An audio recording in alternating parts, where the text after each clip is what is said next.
पहले आप भगवान के श्रृंगार को देखो। एक बार सूरदास जी महाराज वृंदावन में घूम रहे थे। घूमते घूमते हर दिन बांके बिहारी के दर्शन करते हैं।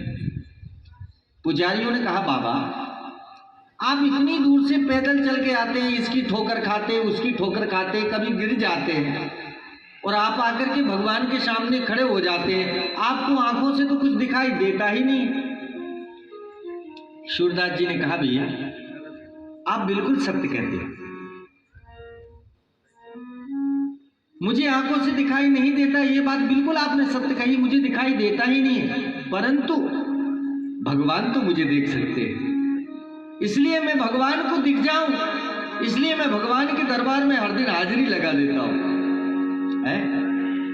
इसी प्रकार से आपका मन लगे अथवा ना लगे, आपका मन छोड़कर शरीर कहीं जाए अथवा ना जाए, तो नित्य भगवान के सामने बैठो पूजा स्थल पे, और तुम्हारे मन के अंदर ये भाव रहे कि मेरा मन शरीर छोड़कर कहीं भी चला जाता है, कोई बात नहीं, पर मेरे प्रभु तो मुझे देखते हैं कि मेरा भक्त मेरे सामने आकर हाजिरी लगाता है। पुजारी कहते हैं, सूरदास जी यदि भगवान तुमको दिखते हैं तो तुम भगवान को जरूर दिखते हो। सूरदास जी ने कहा, बिल्कुल दिखते हैं। तो कहा, आज बताओ हमने भगवान को कैसा श्रृंगार किया है। तब पुजारी जी क्या कर रहे हैं, बांके बिहारी जी को स्नान करा रहे थे, पर्दा लगा हुआ है और बांके बिहारी की मूर्ति से संपूर्ण वस्त्र निकाल दिए हैं, सिर्फ अकेली मूर्ति बची हुई है और पुरुष सूक्त का ब्राह्मण पाठ कर रहे।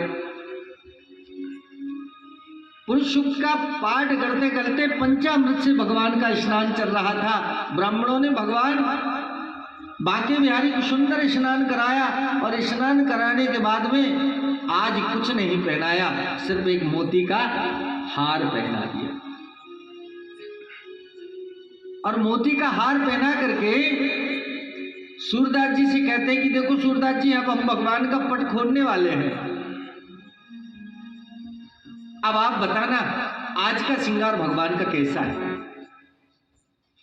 और जैसे ही पुजारियों ने पट खोला और सूरदास जी आनंद विभोर होकर के नाचने लगे। प्रभु आपकी बहुत दया है, आप बड़े कृपालु हो, आप दयालु हो, आप कृपा सागर हो, करुणा सागर हो, दया सागर हो, आप भक्तवत्सल हो। आज आपने मुझे वालपन की छवि दिखाई।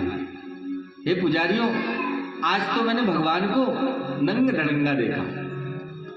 क्या वृंदावन में कोई वस्त्र नहीं है? क्या आज बांके बिहारी के लिए कोई अलंकार नहीं है? क्या पीतांबर नहीं है?